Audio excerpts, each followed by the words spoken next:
Là các bạn nhìn này, hôm nay thì chúng ta sẽ đi vào một cái bài đó là bài tổng hợp, và chắc chắn là bài tổng hợp nó sẽ liên quan đến rất nhiều cái công cụ mà từ trước là chúng ta đã học và chúng ta đang học, và chúng ta sẽ dựa vào cái bài này với những cái kỹ thuật, sau đó với những cái tư duy mà các bạn tìm hiểu, sau đó thì các bạn sẽ lên một cái phương án có thể dựa vào những cái tính năng này để tạo ra những cái hồ sơ xin việc cho các bạn, cái portfolio, những cái sản phẩm các bạn để làm sau này sẽ là cái profile cho chính của bạn nha.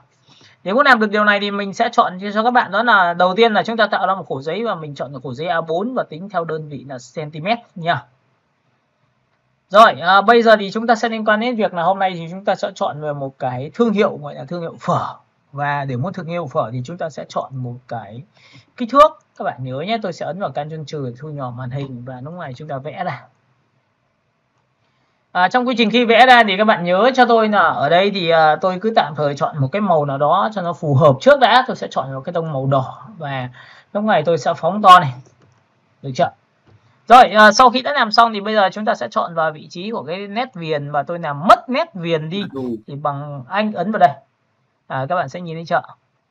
Ok, cả lớp mình nhìn thấy cái này chưa nhá? Alo cả nhà ơi. Dạ rồi ạ.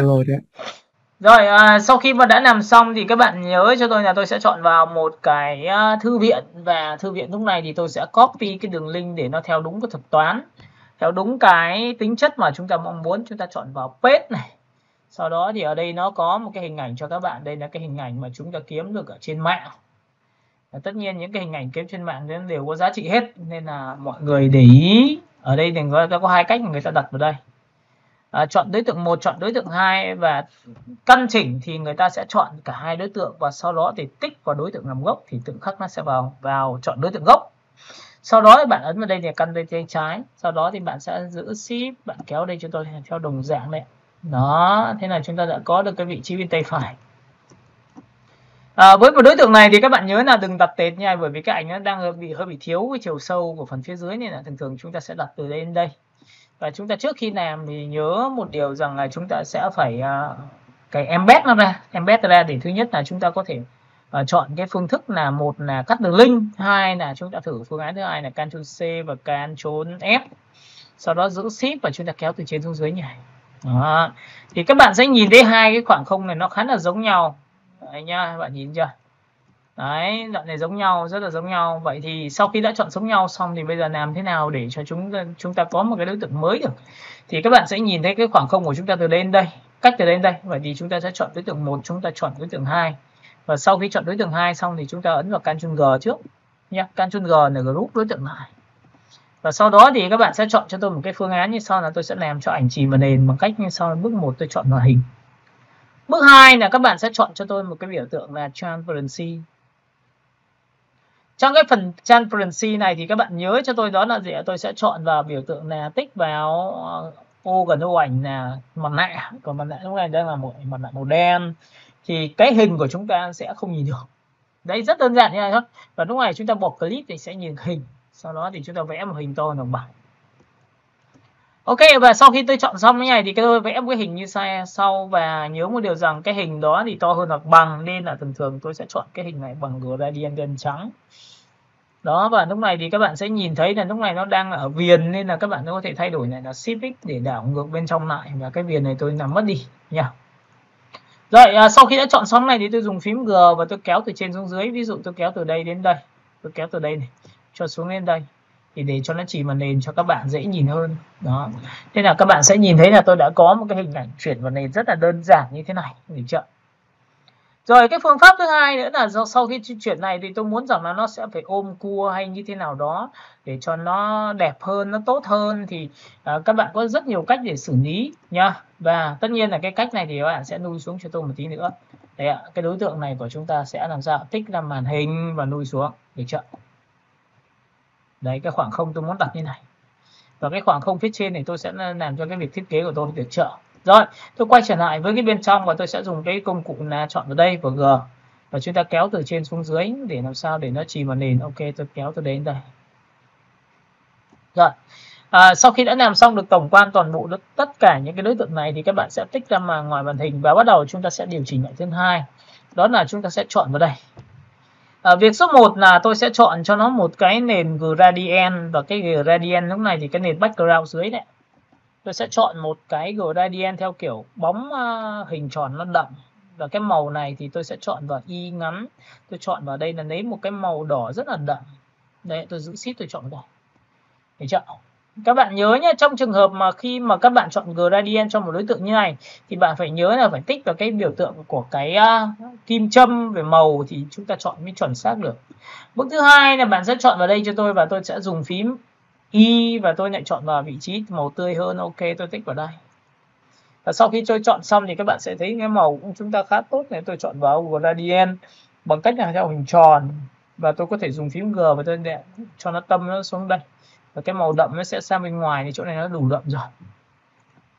Rồi, sau khi đã làm xong được tổng quan toàn bộ tất cả đối tượng thì chúng ta sẽ thoát khỏi cái biểu tượng đó và bắt đầu chúng ta sẽ nhân bản một đối tượng mới. Đối tượng này thì tôi sẽ ấn vào Ctrl C và Ctrl F và tôi sẽ kéo từ dưới lên trên. Với cái này thì các bạn nhớ cho tôi là tôi sẽ chọn một cái màu và y ngắn, tôi sẽ chỉ vào đây, lấy màu chính là cái màu trắng nhé. Các bạn có thể chọn một cái màu là chọn màu và sau đó giữ shift chúng ta chọn vào đây là màu nó sẽ trùng với cái màu nền của thiết kế của chúng ta. Đó. Cả lớp mình nhìn thấy cái này chưa nhỉ? Alo. Dạ rồi ạ. Rồi, vậy thì cái này nó nằm ở phía trên thì các bạn nếu mà các bạn thích thì các bạn có thể chọn một cái mặt nạ để cho nó chuyển lên màn nền cũng được, còn nếu không thì chúng ta có thể được như này là ok rồi. Cho nên trên tất cả này, các bạn nhìn chưa?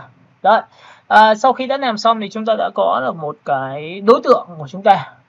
Và bây giờ thì nhiệm vụ của chúng ta là gì? Tôi sẽ đặt một cái nội dung, cái nội dung của chúng ta nó sẽ phải có một cái logo, nên là tôi sẽ ấn vào Ctrl C và Ctrl F và tôi đẩy từ dưới lên trên và từ trên xuống dưới như này. Các bạn có hai sự lựa chọn là một xuống chọn vào phím Y và để chúng ta chọn một cái màu. Cái này thì các bạn có thể chọn cho tôi một cái màu tên là màu đỏ cờ.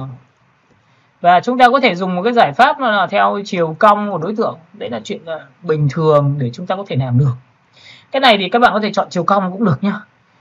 Cong sau đó mình đặt cái logo vào vị trí cũng là một cái cách thức mà để chúng ta có thể lựa chọn.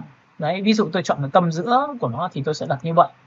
Ok, để muốn làm được điều này thì tôi sẽ làm sao? Tôi sẽ bỏ cái này đi và tôi sẽ chọn một cái biểu tượng hình tròn, và hình tròn của tôi thì tôi sẽ vẽ như này. Chọn đối tượng số 1, chọn đối tượng số 2 và chúng ta bắt đầu thực hiện thao tác là chọn Shift X để nhìn được cái miếng cắt của chúng ta là bao nhiêu. Và với miếng cắt như này thì tôi sẽ làm sao kéo bẹt nó xuống, ví dụ như này tôi kéo bẹt xuống, tôi sẽ kéo vào đây. Đây là cái miếng hình mà tôi sẽ chọn lựa nó và tôi sẽ chọn vào đây. Chọn đối tượng 1, chọn đối tượng 2 và tích vào đối tượng làm gốc để căn vào giữa nha. Và chúng ta lại chọn đối tượng 1, chúng ta chọn đối tượng 2 và chúng ta loại trừ đi phần này bằng công cụ là Shift với kép. Đây, chúng ta chọn vào Shift M là cắt đối tượng đây. Chúng ta sẽ giữ phím An, chúng ta kéo ở đây thì tự khắc nó sẽ có được cái biểu tượng của chúng ta thôi. Chúng ta chọn vào đây và Shift X. Với cái biểu tượng này thì các bạn sẽ nhìn thấy cái hình của tôi đã có được cái tiêu chí đã được rồi, thì tôi sẽ copy xuống một cái đối tượng thứ hai, và trước khi copy thì tôi sẽ liên quan đến cái việc đó là đặt logo. Chúng ta chọn vào file và chúng ta chọn vào công cụ palette, và trong cái công cụ palette thì chúng ta có một cái biểu tượng logo của Chinsu, nó sẽ thiên về màu đen. Ok, tôi sẽ kéo vào đây. Đây là logo trắng đen, đen trắng này, các bạn nhìn chưa? Và lúc này sau khi làm xong thì tôi sẽ vẽ một cái biểu tượng hình tròn. Rồi tôi muốn lấy nguyên bản của nó thì tôi sẽ cầm và tôi kéo lên đây. Tất nhiên bạn đầu tiên bạn có thể chọn màu xanh, đỏ, tím, vàng để bạn có thể kéo giữ shift kéo vào đây. Đó, rồi chúng ta sẽ giữ shift chúng ta kéo vào đây. Đấy, nó rất chính xác. Và sau khi đã chọn chính xác xong thì các bạn sẽ nhìn thấy là lúc này tôi chọn đối tượng số 1, chọn đối tượng 2 và tôi chuột phải tôi chọn vào Ctrl số 7. Thì lúc này cái logo tôi sẽ được hiển thị rồi. Tôi lấy được cái logo, và logo này khá là to nên tôi không cần phải đồ lại nữa. Rồi. Và để muốn tránh trường hợp mà chúng ta logo nó bị như thế nào đó thì đây, chúng ta sẽ đưa vào vị trí của chúng ta. Thì các bạn nhớ một điều rằng ở đây nó có một cái nguyên tắc rất là cơ bản từ ngày xưa của chúng ta làm thôi, đó là logo thì nó ăn với một cái hình. Và theo thông lệ bình thường thì tôi có thể chọn một cái tỷ lệ của cái này nó bằng 1/3 hay là bằng bao nhiêu phần ấy, thì tôi chọn đối tượng số 1, chọn đối tượng số 2 và tôi cắt dao cho nó. Tôi căn chỉnh nó bằng cách tôi chọn vào giữa. Logo này các bạn có thể đẩy lên để chúng ta chiếm cái tỷ lệ bên trong là 2/3 và bên ngoài 1/3 cũng là một cái cách thức nha. Rồi, sau khi đã làm xong cái biểu tượng này thì các bạn có thể có nhiều cái hình thức để các bạn nhấn nhá cái thiết kế của chúng ta, được chưa? Rồi, chúng ta chọn vào đây. Rồi, Lúc này sau khi đã làm xong thì bây giờ chúng ta sẽ tiếp tục đến một cái công đoạn nữa là chúng ta sẽ ấn vào đây và Ctrl C và Ctrl B. Ctrl C và Ctrl B chính là copy, và copy này thì gọi là copy xuống dưới, nên tôi sẽ dịch chuyển xuống lên trên một tí và tôi dùng công cụ phím Y ngắn và tôi chỉ ở đây để lấy một cái màu tên là màu đen. Và sau khi đã có màu đen xong thì bạn có thể thu nhỏ cái đối tượng này lại. Thế nha, các bạn có thể giữ shift đấy, gọi là giữ shift này. Đấy. Và sau đó thì bạn có thể chọn đối tượng và có thể dịch chuyển xuống dưới này. Chọn đối tượng 1, chọn đối tượng 2 và chúng ta căn vào đối tượng giữa. Đối tượng này thì chúng ta sẽ đẩy lên đây. Với đối tượng này thì các bạn có thể cầm về cái vẹt xuống đây để nó sẽ lấy được cái vị trí làm thụt vào một tí. Đây là cái cách thức mà để chúng ta lựa chọn này. Rồi, sau khi đã làm xong thì bây giờ chúng ta sẽ phóng to nhé. Chúng ta phóng to. Và cái vị trí này thì các bạn muốn cho nó mềm mại hơn thì các bạn có thể dùng cái giải pháp là tích vào đây một điểm, tích vào đây một điểm để chúng ta có thể gom lại để cho nó tròn trịa hơn. Và cũng tương tự như vậy, tôi sẽ chọn bên ngoài, tôi cũng gom tiếp theo một độ nữa. Đấy, thì đấy là những cái cách thức mà để chúng ta có thể lựa chọn một cái giải pháp cho chính cái thương hiệu của chúng ta. Rồi, sau khi đã lựa chọn xong thì cái đối tượng tiếp theo của các bạn thì các bạn sẽ nhớ cho tôi là ở đây nó cũng có những cái giải pháp cho các bạn lựa chọn. Là bạn có thể chọn cho tôi một cái gradient, và trong gradient này thì tôi sẽ chọn cho nó một cái màu này thì tôi sẽ chọn một cái màu ít đúp vào, tôi sẽ chọn một cái màu đó là đỏ cờ. Sau khi chọn đỏ cờ xong thì tôi sẽ chọn không phải là hình tròn, ví dụ bạn thích hình tròn thì bạn có thể cầm điểm tâm này phóng to lên để cho nó có chiều sâu các góc. Đấy là việc của tôi đã làm xong. Đặt logo và đặt thương hiệu. Rồi, tiếp theo, và cái đối tượng này của các bạn nó là màu đen thì bạn cũng có thể chọn cho tôi một cái gradient theo kiểu màu đen nhưng mà lại có tí ánh sáng vào thì tôi sẽ chọn như này.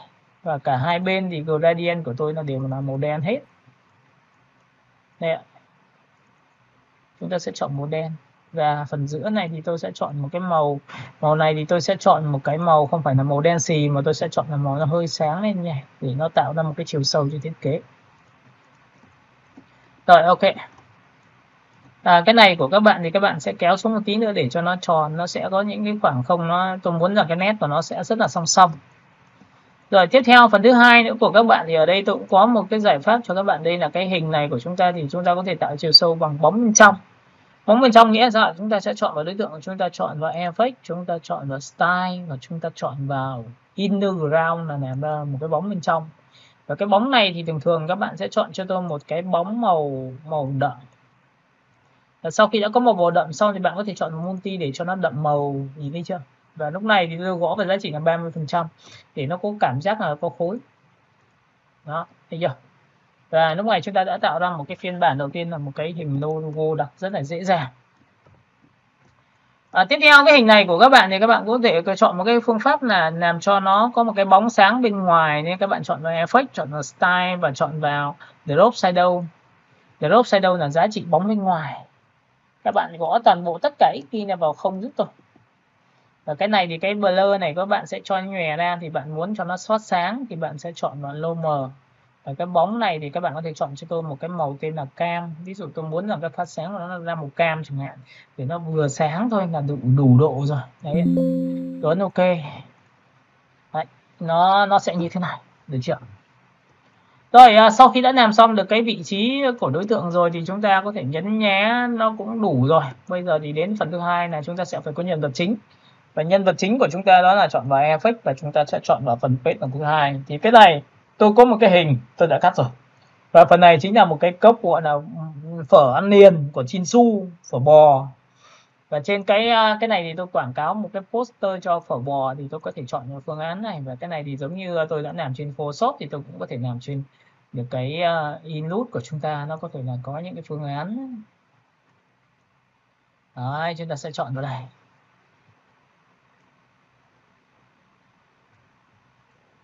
Rồi, sau khi đã chọn lựa xong thì cái đối tượng của chúng ta đã có rồi, được chưa? Và tí nữa tôi sẽ đặt một cái giải pháp ở phần phía trên hay phía dưới, ví dụ các bạn có thể chọn vào đây cho tôi, được chưa? Rồi, sau khi đã chọn xong cái này xong thì tôi sẽ chọn vào file và tôi chọn vào công cụ plate. Cái này thì các bạn sẽ nhớ là tôi có một cái gói, và tất nhiên cái gói này cũng là file PNG nên là mọi người có thể chọn phương pháp là mọi người có thể đẩy vào bên trong như bình thường, và chúng ta có thể đẩy như này.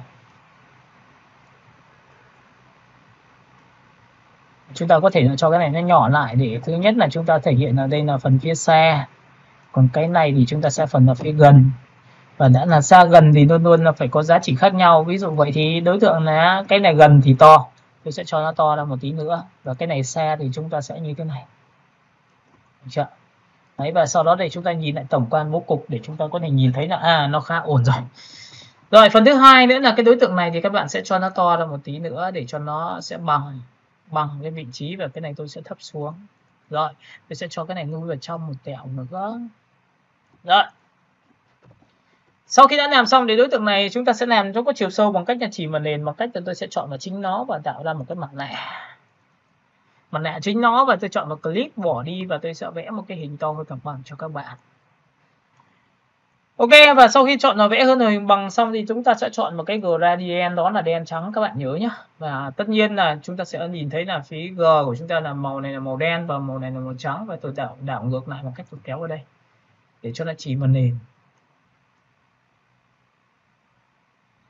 Đó, các bạn có thể chọn lựa là nó sẽ như thế này, nó có thể là kéo làm sao để cho nó có cảm giác là nó sẽ có chiều sâu là trước sau, và cũng có thể là chọn như này. Đấy, hoặc là tôi sẽ chọn từ đến đây chỉ vào nền. Ok. Sau khi đã chọn chỉ vào nền xong thì các bạn sẽ nhìn thấy là chúng ta đã tạo ra một cái trước sau. Và lúc này sau khi đã chọn xong thì bây giờ đến phần thứ hai, đó là chúng ta sẽ có là chinsu, phở bò, thịt bò viên từng miếng. Đấy, chúng ta sẽ chọn vào phở bò và chúng ta sẽ gõ một cái text. Ok, chúng ta chọn vào phở bò. Ở trong phần này thì các bạn nhớ cho tôi là tôi sẽ chọn cho nó một cái giải pháp như sau, là chọn đến một cái phông chữ. Nếu mà bạn nào thích thì bạn có thể tôi sẽ chọn một cái phông chữ nét dày. Ok, tôi sẽ chọn một cái phông này. Và sau khi tôi chọn phông này xong thì tôi sẽ chọn cho nó một cái text, và tôi sẽ chọn vào text của chúng ta là text in hoa, và tôi sẽ chọn vào phở bò thì tôi có thể đặt vào đâu. Ví dụ trong trường này này tôi sẽ đặt vào đây được không? Ok, cái khoảng cách của các bạn thì các bạn nhớ một điều rằng tôi sẽ chọn vào vị trí giữa và tôi sẽ cho nó vào đây, phở bò. Và trong cái phần phở bò này thì tôi sẽ có một cái giải pháp là tôi sẽ chọn cho nó một cái màu, có thể là màu cam hoặc là màu của sợi phở hay gì đó, thì chọn 1, chọn 2 và chúng ta sẽ căn vào giữa đối tượng. Rồi, sau khi tôi chọn xong thì cái cấp độ của chúng ta nó có thể bẻ cong cái phở bò lên theo cách của chúng ta mong muốn, thì chúng ta tích vào đây là cong như này. Cong như này có được không, hay là chúng ta sẽ cong lên trên như thế này? Đấy nhá, có rất là nhiều những giải pháp và chúng ta sẽ chọn vào. Đấy, phở bò của chúng ta nó có thể là hình thức như thế này, xuống dưới một tí nữa như thế này, để hơi cong một tí thôi. Đó, và sau khi đã làm xong thì tôi ấn ok, và lúc này thì chúng ta sẽ phóng to. Đấy, các bạn nhìn chưa?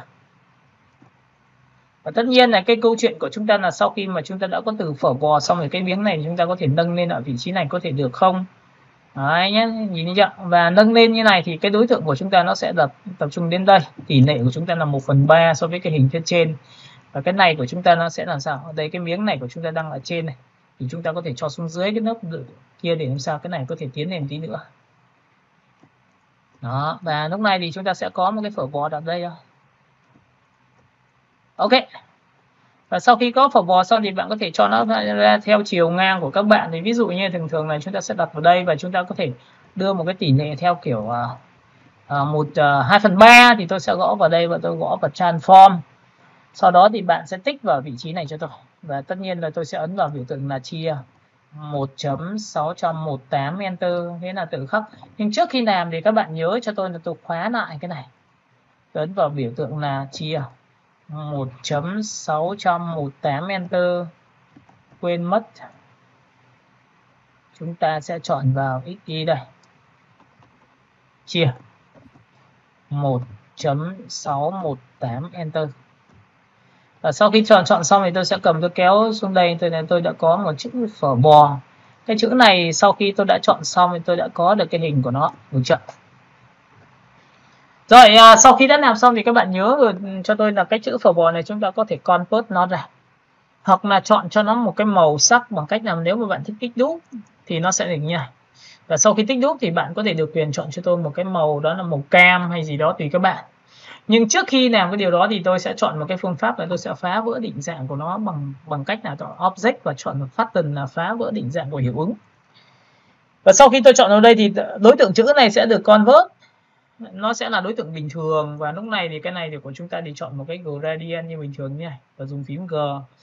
Các bạn có thể chọn vào phím G nhé, kéo từ trái qua phải, từ trên xuống dưới, được chưa?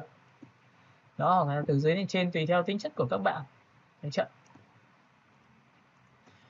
Trong phần này thì sau khi mà tôi đã có được cái biểu tượng phở bò xong thì các bạn sẽ nhìn thấy cái appearance của chúng ta nó sẽ được như này. Và tất nhiên là chúng ta sẽ có rất nhiều những cái giải pháp, thậm chí là ví dụ cái này hơi bé quá thì bạn có thể cho to ra, bạn đẩy lên trên một tí cho tôi như này, được chưa?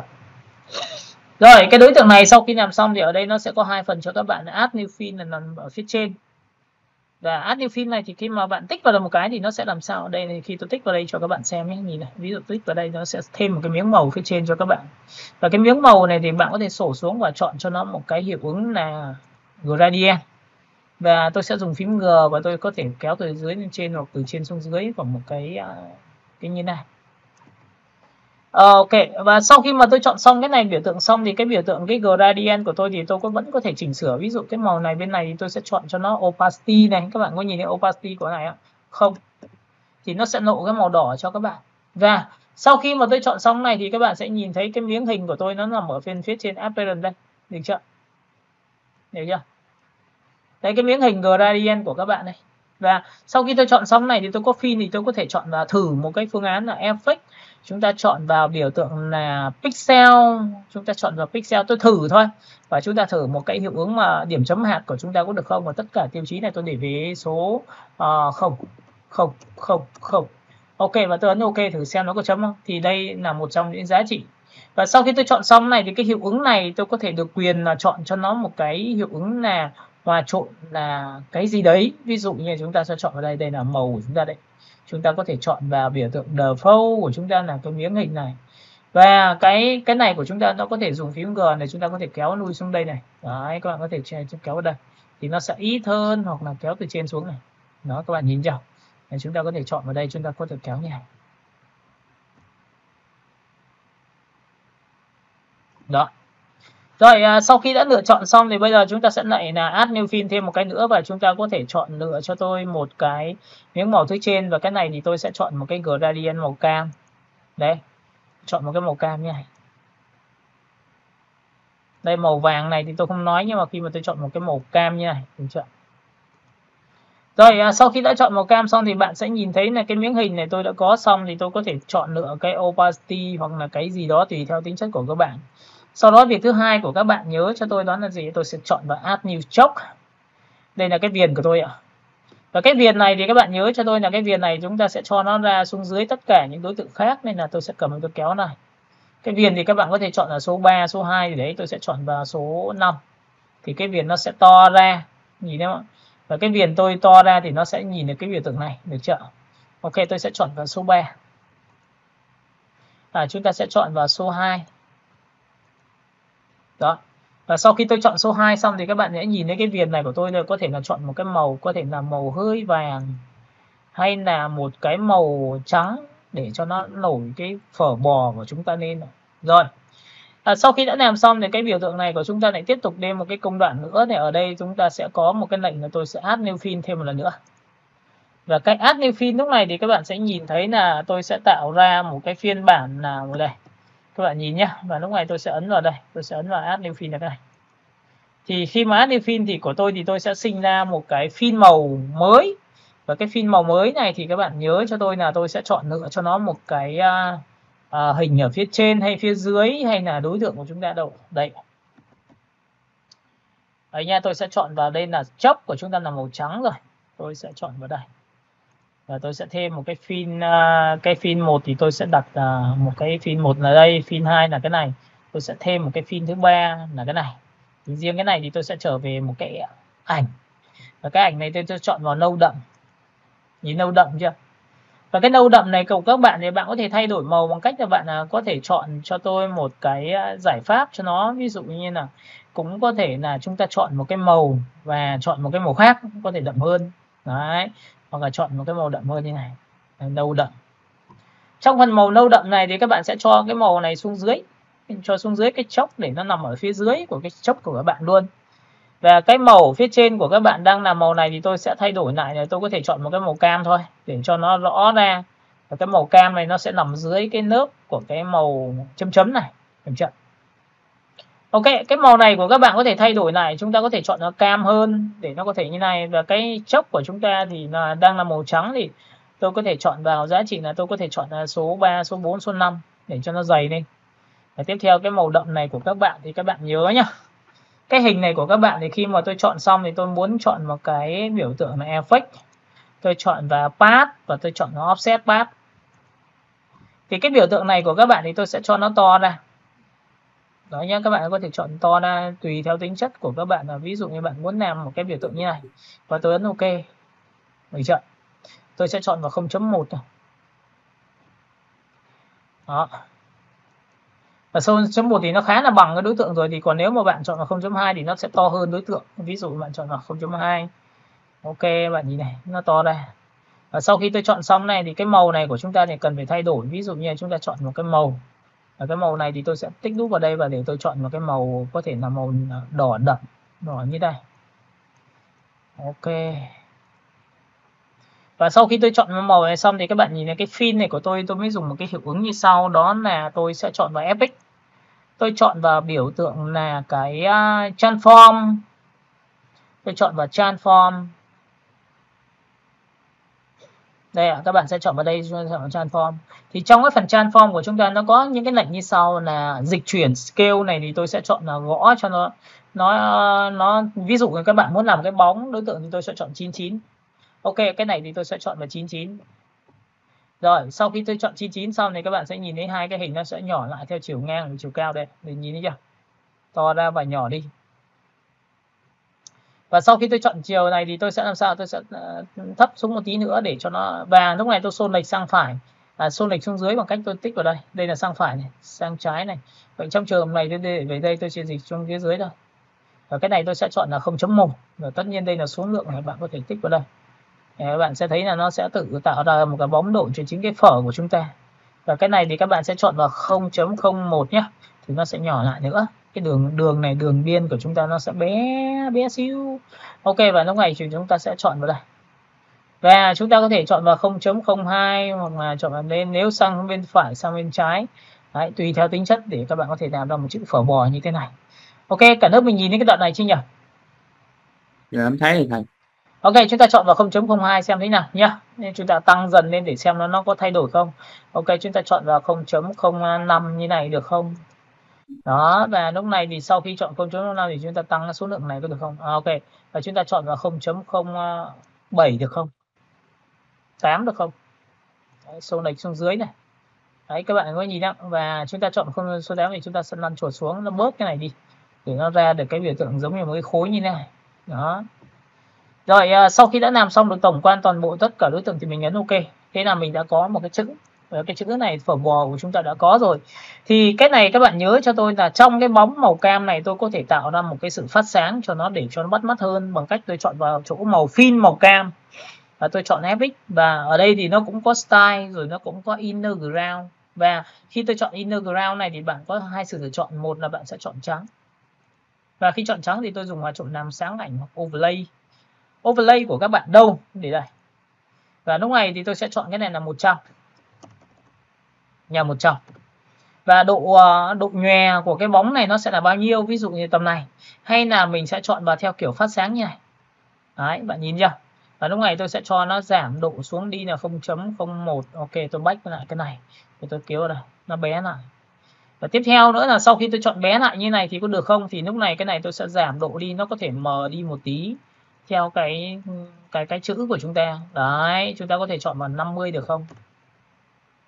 Được chưa? Đấy nhá. Và sau khi tôi đã chọn xong được cái biểu tượng này thì tôi đã có được một cái chữ phở bò. Và sau khi tôi có phở bò xong thì tôi có một cái biểu tượng như thế này. Đây là cái chữ của tôi. Được chưa? Bước thứ hai là có thịt bò nguyên gì đây, thịt nguyên miếng, thịt bò nguyên miếng. Ok, chúng ta sẽ chọn vào cái biểu tượng tích thứ hai và chúng ta chọn vào đây T, thịt bò nguyên miếng. Ok, muốn cái biểu tượng này thì các bạn sẽ chọn cho tôi một chữ T và chúng ta chọn vào chữ đầu tiên là chữ in hoa. Đấy, các bạn có thể chọn vào đây cho tôi. Và với cái biểu tượng này thì tôi sẽ đặt vào vị trí ở phần phía giữa và tôi sẽ chọn vào đây. Cái này thì có hai sự lựa chọn cho các bạn thôi. Các bạn có thể cầm biểu tượng này kéo vào đây cho tôi và chúng ta cũng có thể là cho nó hơi lên trên một tí bằng cách tôi tấn vào biểu tượng này và tôi thấp xuống một tí để cho nó hơi cong theo cái chiều của tôi, được chưa? Ok, và sau khi tôi chọn lựa xong cái này thì các bạn sẽ nhớ là tôi sẽ chọn vào nó thì nó đang là một cái màu đen. Tôi sẽ chọn vào 1, chọn 2 và chúng ta căn vào giữa. Và cái biểu tượng này thì bạn tích đúc vào cho tôi thì cái màu thì chúng ta sẽ thay đổi, là ví dụ cái màu thì tôi sẽ là hơi be vàng một tí như này. Đấy, và sau khi đã lựa chọn xong tôi có một cái màu, và cái màu này thì các bạn có thể chọn cho tôi một trầm đi một tẹo nữa.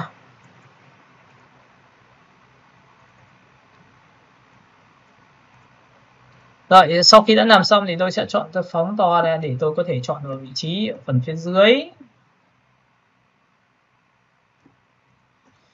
Cái này thì các bạn có thể chọn cho tôi một cái lựa chọn đơn giản thôi. Các bạn có thể chuột phải chọn vào biểu tượng effect, chọn vào biểu tượng là style, chọn vào drop shadow thì cái bóng của chúng ta là sẽ là bóng màu đỏ đậm. Và tất nhiên là tôi sẽ chọn vào multi là đậm màu, và lúc này thì các bạn sẽ chọn cho tôi 100. 100 là độ đậm của cái đối tượng bóng của chúng ta, và chúng ta ấn OK thì chúng ta đã có được cái vị trí của chúng ta là như thế này, được chưa? Và tất nhiên ở đây này thì các bạn có thể đặt cho tôi mấy cái vị trí là một cái ngôi sao, có thể đặt bên trái, bên phải tùy theo tính chất của các bạn. Giữ phím Alt để vẽ ngôi sao cho chính xác hơn. Rồi chúng ta sẽ chọn vào đây. Chúng ta sẽ kéo sang bên này, chúng ta sẽ có một cái vị trí bên này. Và cả hai cái này thì tôi sẽ chọn cho nó cái opacity rơi tầm khoảng 80%. Đó, để cho nó trầm xuống 1 độ. Và cái biểu tượng này thì các bạn có thể xoay, ví dụ xoay như này để nó theo đúng chiều này, được chưa? Rồi sau khi xoay đúng chiều thì các bạn có thể vứt bên này đi và chúng ta sẽ cầm cái biểu tượng này sang bên này và dùng phím O để chúng ta lật đối xứng lại thì tự khắc chúng ta có được cái vị trí thôi nha. Ok, chúng ta cầm đối tượng này, chúng ta sẽ kéo xuống đây. Rồi sau khi đã làm xong thì chúng ta sẽ đẩy ra bên ngoài thì cái đối tượng của chúng ta đã có được cái vị trí của thiết kế của chúng ta này. Và ở dưới thì chúng ta có thể ghi một cái dòng địa chỉ điện thoại email. Và tất nhiên thì để có một cái địa chỉ điện thoại email thì các bạn có thể đánh cho tôi một cái biểu tượng. Và tất nhiên chữ của chúng ta đã xong rồi. Hoặc cái chữ này các bạn nhớ một điều rằng là khi mà chúng ta chọn vào add new field của chúng ta là cái này thì tự khắc cái chữ chúng ta được quyền dùng gradient, nó có thể là màu cam như thế này được nhá, để cũng có thể là chúng ta sẽ đồng bộ với phần phía trên đó. Rồi sau khi đã làm xong tôi kết qua cả hai cái đối tượng và tôi giữ shift, tôi loại trừ cái này và bắt đầu tôi sẽ thấp xuống một tí nữa để cái chữ phở bò chúng ta nằm đây, được chưa? Và lúc này sau khi làm xong thì tôi lại vẽ ra một cái biểu tượng nữa cho các bạn, là tôi sẽ tạo ra một cái hình viền, và cái viền này thì tôi sẽ chọn ở phần phía dưới cho các bạn. Cái này thì các bạn lưu ý rằng đối tượng của chúng ta thì nó là một hình, thế là tôi sẽ có thể chọn vào object và tôi chọn vào biểu tượng bẻ cong được. Người ta có rất nhiều cách bẻ cong, các bạn chọn vào biểu tượng cho tôi đó là bẻ cong bằng Alt M Word đây, Alt Ctrl Shift V kép thì khi tích vào đây thì nó sẽ tự cong theo cái hình của các bạn. Đấy, ví dụ như này, mình ấn OK thôi. Đấy thì nó sẽ đồng bộ với cái miếng thiết kế của các bạn. Thì với cái này thì tôi sẽ chọn cho nó vị trí dưới nhỉ. Đó. Và sau khi tôi có cái này xong tôi sẽ kéo lên trên xuống dưới một tí, đẩy sang phải một tí để cho nó có cái giá trị giống như chúng ta đang làm, và chúng ta sẽ cầm cái đối tượng này chúng ta copy xuống dưới một tí nữa. Với cái biểu tượng này thì các bạn nhớ cho tôi là tôi sẽ có một cái giải pháp là tôi sẽ chọn vào đây. Và cái hình này thì chúng ta sẽ dùng cái lệnh là chọn vào phá vỡ định dạng mà object, chọn vào Flatten Transparency. Lúc này sau khi tôi chọn xong thì cái đối tượng này của chúng ta nó là một hình bình thường, nên là chính vì vậy mà tôi sẽ chọn vào đối tượng đó và tôi sẽ tích vào đây. Tôi giữ shift tôi tích vào đây và tôi kéo thẳng xuống trực tiếp từ đây đến đây. Alo, cả lớp mình nhìn thấy cái này chưa nhỉ? Alo. Tôi theo. Với cái này thì các bạn sẽ chọn đối tượng 1, chọn đối tượng 2 của chúng ta là cái này. Đây, ví dụ như này thì không được thì chúng ta có thể chọn một cái đối tượng và chúng ta chọn một cái đường hình của chúng ta là cái này, hoặc là chúng ta chọn vào hình ở dưới đối tượng này. Thì nếu không thì chúng ta có thể dùng một cái nét vẽ và chúng ta cắt đi cũng được. Đây là theo cái cách thức mà đấy, D. Chọn đối tượng 1, chọn đối tượng 2 và chúng ta cắt đi bằng công cụ là Shift V kép, Shift M, giữ phím An và loại trừ, tích vào đâu thì loại trừ đấy. Đấy. Sau đó thì bạn sẽ vứt bỏ cái này đi. Chúng ta đã xong được cái phần hình của chúng ta rồi. Cái phần này để của các bạn thì các bạn dùng phím G cho tôi và tôi đã kéo từ dưới lên trên và từ trên xuống dưới hoặc là từ trái qua phải. Thì lúc này cái gradient thì tôi chỉnh lại một tí là tôi sẽ chọn cho nó là cái sáng vào giữa. Đây, và sáng vào giữa thì cái màu này thì tôi sẽ bỏ cái này đi và tôi sẽ bỏ cái này đi và tôi sẽ kéo màu vàng vào giữa. Sau khi màu vàng giữa thì tôi giữ phím An và tôi kéo đây, giữ phím An tôi kéo bên này, giữ phím An này kéo bên này thì tôi có cả hai bên luôn. Và cái này thì tôi sẽ chọn cho các bạn xem tôi kéo ở đây. Đấy. Hai miếng này không cần nữa thì bạn có thể kéo vào, còn bớt đi thì nó sẽ là gradient theo kiểu như này. Và cái này thì bạn gõ chính xác là 50% cho tôi vào giữa luôn. Được chưa? Đấy, các bạn sẽ nhìn đây, 50. Rồi. Sau khi đã lựa chọn xong được cái vị trí này thì tôi sẽ cầm tôi kéo ở đây cho nó rộng cái miếng màu của chúng ta để cho nó không bị. Và lúc này chúng ta dùng một cái thao tác như sau là tôi chọn đối tượng và tôi sẽ làm thử cho nó chỉ vào nền xem có ra gì không. Tôi sẽ chọn vào bước số 1 tôi chọn vào hình, bước 2 tôi chọn vào biểu tượng là transparency.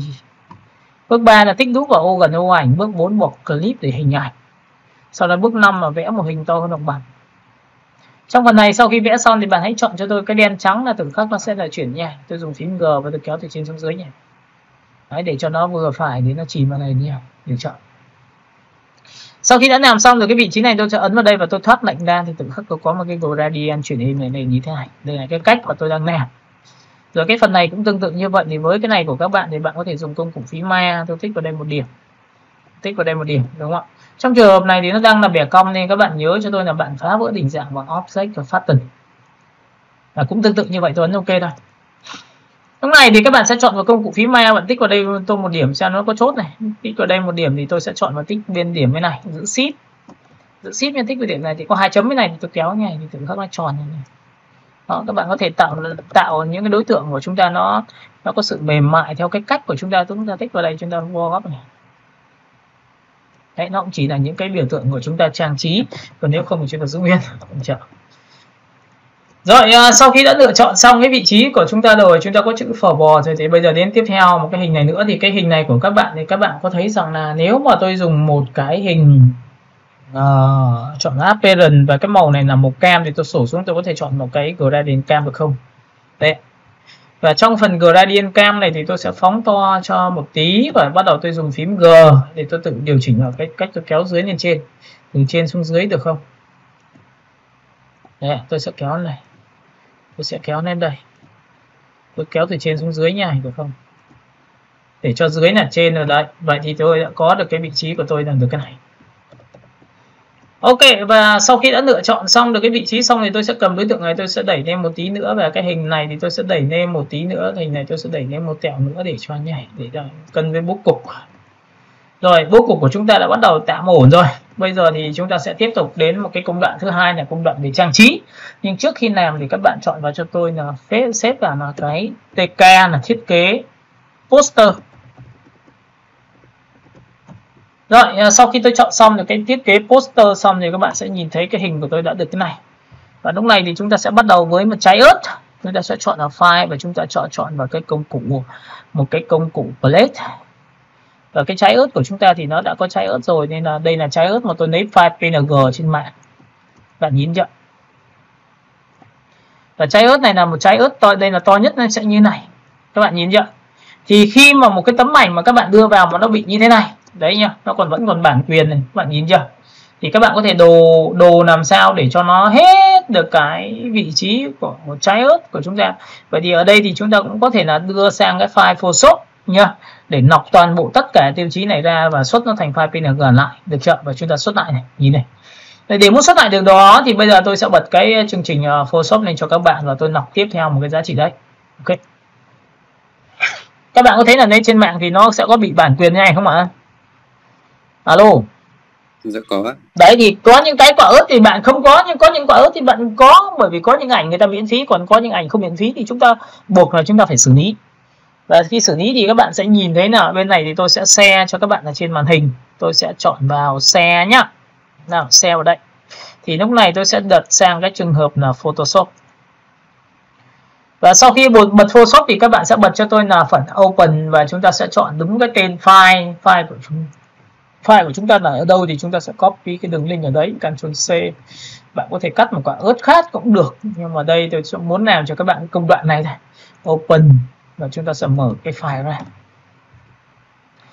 Cái này thì các bạn có trái ớt này rồi, thì đây là trái ớt mà nó có cái background trông thì thế thôi, nhưng mà nó lại bị dính một số cái nền, thì các bạn có thể lập ra một layer mới và đổ cho nó một cái nền màu đen cho xuống dưới tất cả bằng Ctrl Shift vào vùng để trái. Đấy thì đây là cái đối tượng của chúng ta này. Và đối tượng trên thì tôi sẽ dùng cái công cụ như sau. Đây là cái công cụ này, và ở đây thì nó có thuộc tính lasso này, các bạn nhìn thấy lasso chưa? Alo. Dạ rồi ạ. Thì lúc này các bạn chỉ cần khoanh qua cho tôi cái hình quả ớt thôi. Chúng ta sẽ khoanh qua quả ớt để nó sẽ có, bởi vì là tương phản cũng khá tốt rồi nên tôi chọn lại. Đấy, và sau khi tôi chọn quả ớt xong thì tôi chỉ cần ấn vào mặt nạ cho nó thôi, mặt nạ nhảy.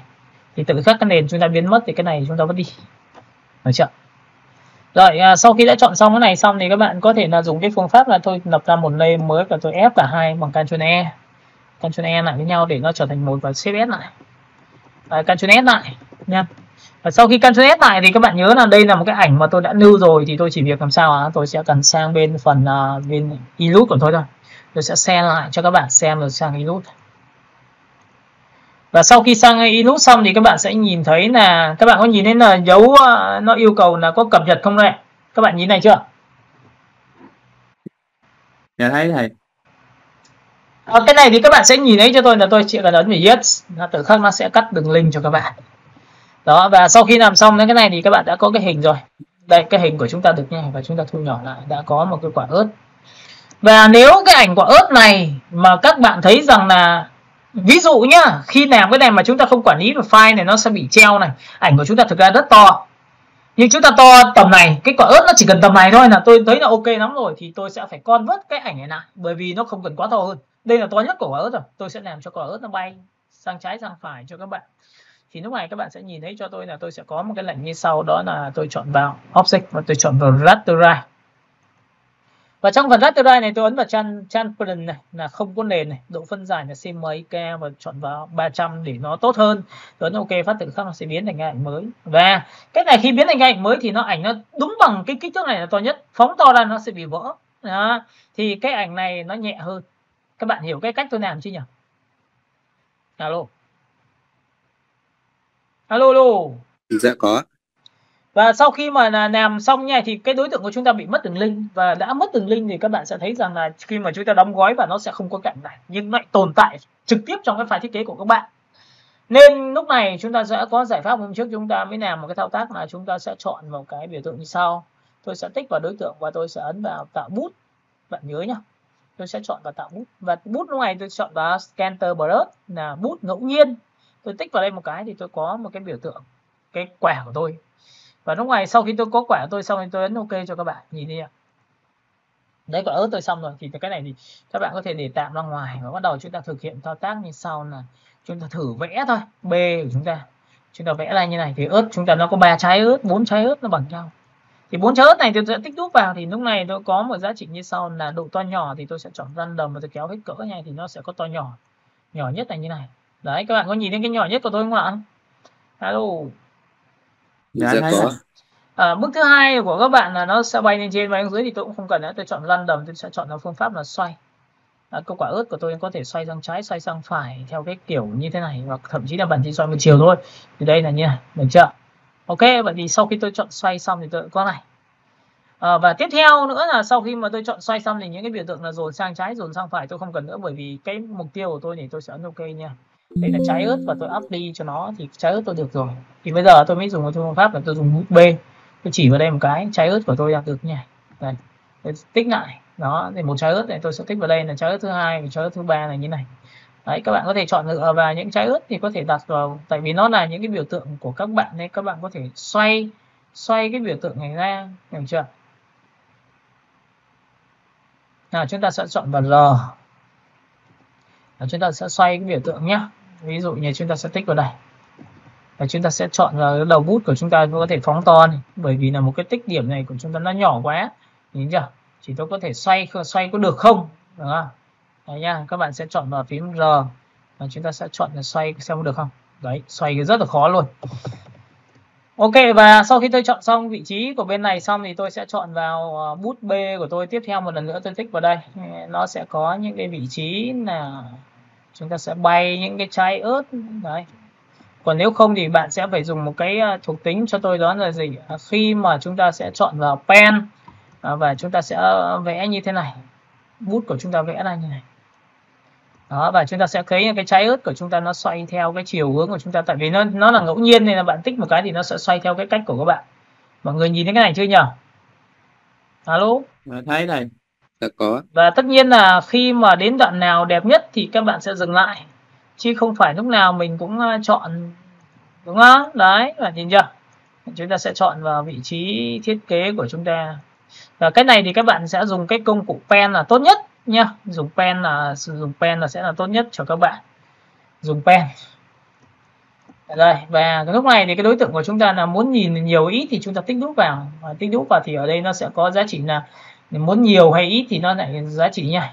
Có nghĩa là bạn cầm này, bạn kéo đây, chọn random cho tôi. Cái này kéo đây thì từ rất là thưa, ít ớt thôi. Nhìn chưa? Cả nhà mình nhìn thấy cái đoạn này chưa nhỉ? Alo? Dạ có. Và tôi sẽ xoay như này. Được chưa? Rồi chúng ta muốn bay lên trên hay bay xuống dưới thì nó lại tùy thuộc bay dưới. Thì tôi chọn random, ví dụ cái này cái kéo đây phát tương tự khác nó sẽ như này. Được chưa?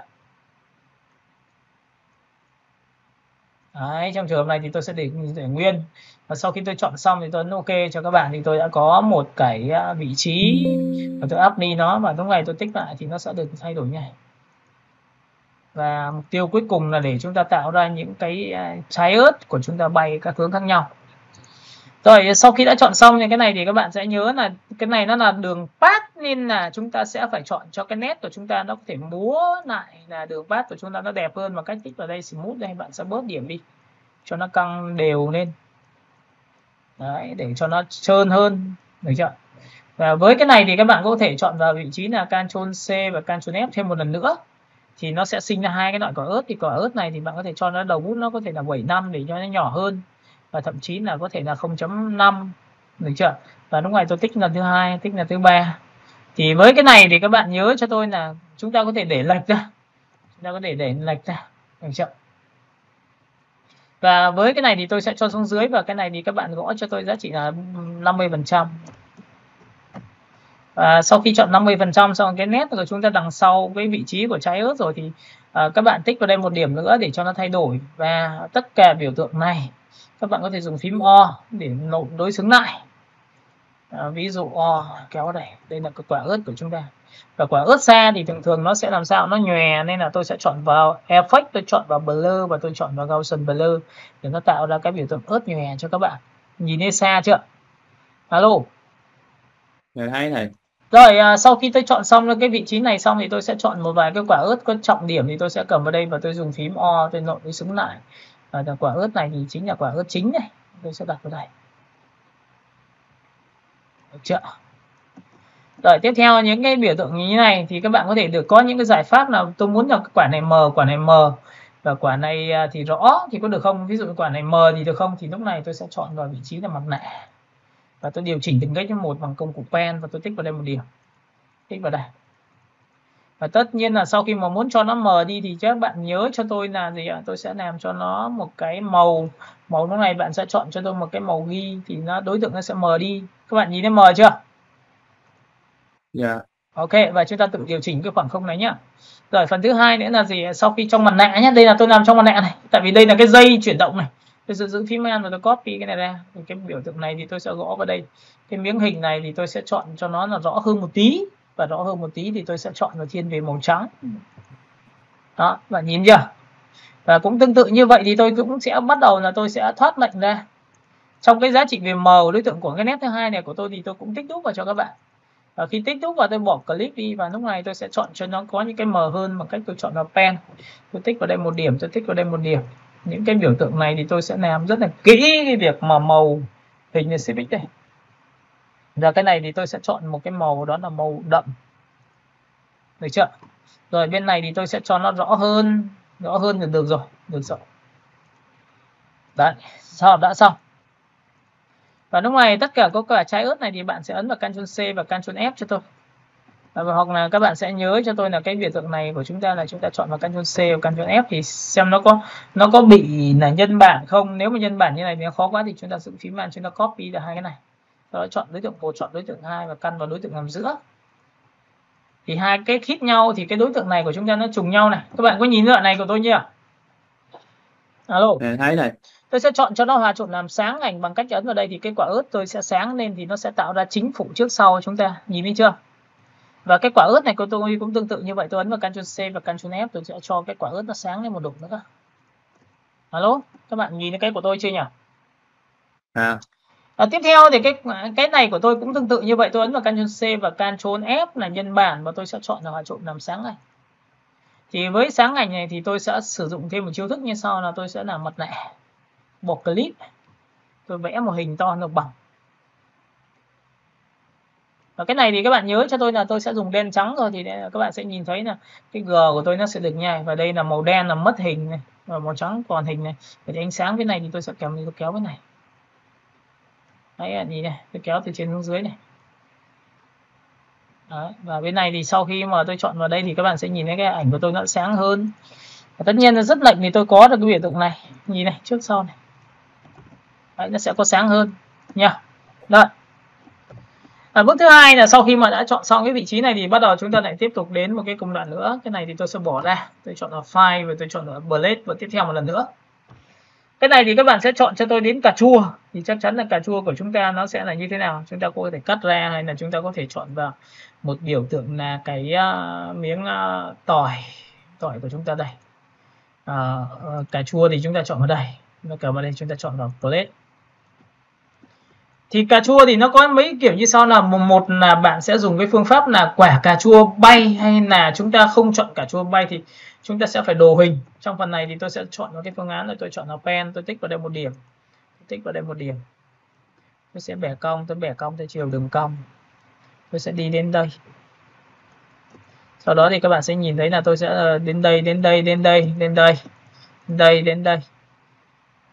Và tất nhiên là tôi sẽ bẻ cong lên đây. Sau khi đã làm xong thì tôi sẽ chọn cả hai và tôi sẽ quét qua. Và tôi sẽ cho nó vào mặt nạ bằng Make Clipping Mask. Cả lớp mình nhìn thế này chưa? Alo. Dạ có. Và phần này cũng tương tự như vậy thì với cái hình này là hình to nhất hay là hình nhỏ nhất thì bạn cũng sẽ phải thu nhỏ lại cho tôi. Ví dụ tôi muốn cà chua nó sẽ tầm này thôi. Thì tôi sẽ phải làm thế nào? Đây. Phóng to. Và tôi sẽ chọn cho nó một cái biểu tượng là cái tích vào đó là edit và tôi chọn vào biểu tượng là raster đây, object và raster. Và cái này thì tôi cũng chọn là transparent và tôi chọn CMYK. Đấy, ảnh không nền rồi. Với ảnh không nền thì tôi lại đưa nó vào trực tiếp là cái bút thứ hai của tôi là tôi chọn vào biểu tượng là scatter brush và tôi ấn vào đây thì tôi có một cái miếng này.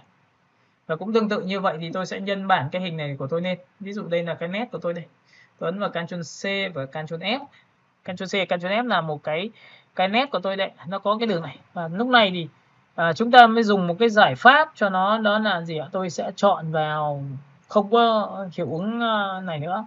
Tôi sẽ chọn trực tiếp từ cái nét bút này trở thành cái cà chua. Bởi vì tôi đã tạo cà chua đây, cà chua đây, mọc lại. Các bạn nhìn thấy cà chua tôi chưa? Alo.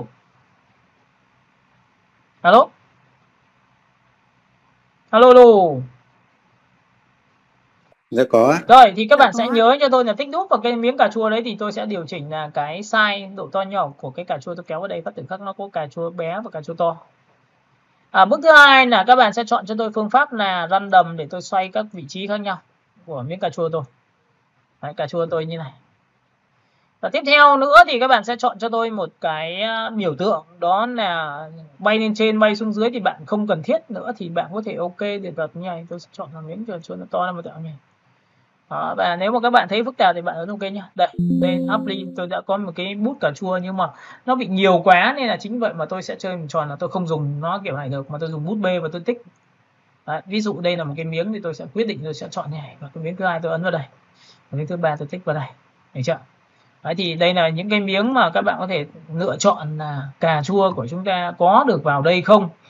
Đấy, nếu mà cà chua chúng ta vào đây thì chúng ta ví dụ chỗ này không thích thì chúng ta tích lại. Ok, tích lại một lần nữa. Ok, tích lại một lần nữa. Được không? Và tích đến lúc nào mà cho nó vừa thì thôi. Đấy nhá, nhìn chưa? Đấy, các bạn có thể chọn lựa cái vị trí của chúng ta, miếng cà chua của chúng ta làm nhé.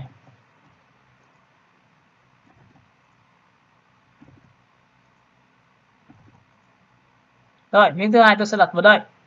Tiếp thêm nữa, tiếp thêm nữa vào đây, tiếp thêm nữa vào đây. Được chưa? Và cái biểu tượng cà chua này thì tôi sẽ cũng có thể là không cần nhất thiết phải dùng nữa, thì tôi sẽ dùng cái miếng cà chua bên này tôi đặt vào đây, và tôi dùng phím O thì tôi động tôi xứng lại miếng cà chua để đặt. Đôi lúc mà chúng ta phải dùng cả bằng tay, và chúng ta sẽ xoay vị trí này ra, và cái này thì tôi sẽ đặt vào đây. Được chưa? Rồi, sau đó thì cái này của các bạn sẽ thu nhỏ lại, và chúng ta có thể được quyền chọn cái cấp độ nó rơi tầm khoảng 50%.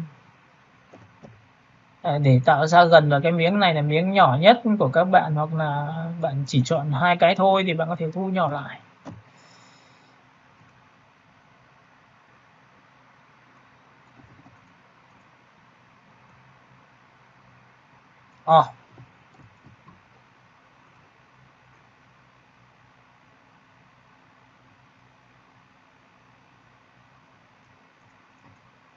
Đó, rồi, sau khi đã làm xong được cái vị trí của chúng ta rồi thì chúng ta sẽ tiếp tục đến những cái vị trí khác mà chúng ta có thể chọn là file, rồi chúng ta lại chọn vào phần plate tiếp theo một lần nữa thì chúng ta lại có thể là chọn vào hành.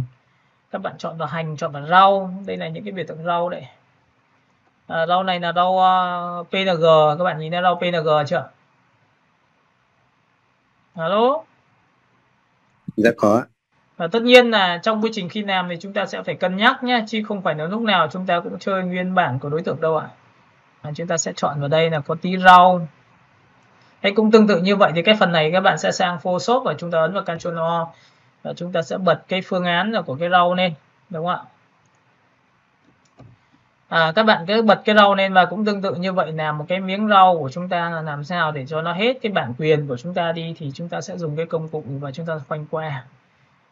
Chúng ta sẽ chọn vào biểu tượng như sau. Đấy, nó giống như quả ớt thôi. Và lúc này thì bạn sẽ tạo ra một cái mặt nạ giúp tôi, và lúc này tôi ấn vào biểu tượng lập ra một layer mới và tôi ép nó lại, Ctrl E và để xếp S lại.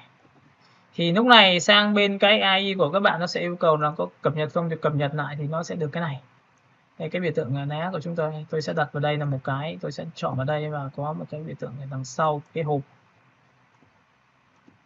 Cái này thì các bạn sẽ chọn vào cho tôi cho xuống dưới, bởi vì nó phải có tí màu xanh. Đó, bạn có thể dịch chuyển sang trái, sang phải và xoay nó đi. Cái này thì tôi gõ vào đây là số 68. Cái này thì tôi sẽ chọn vào đây, tôi sẽ xoay cái biểu tượng này đi. Tôi chọn vào biểu tượng là trên đây. Được chưa? Và lúc này tôi sẽ cầm vào đây, tôi sẽ kéo vào đây, tôi thu nhỏ lại một tẹo nữa, tôi đặt ra xe.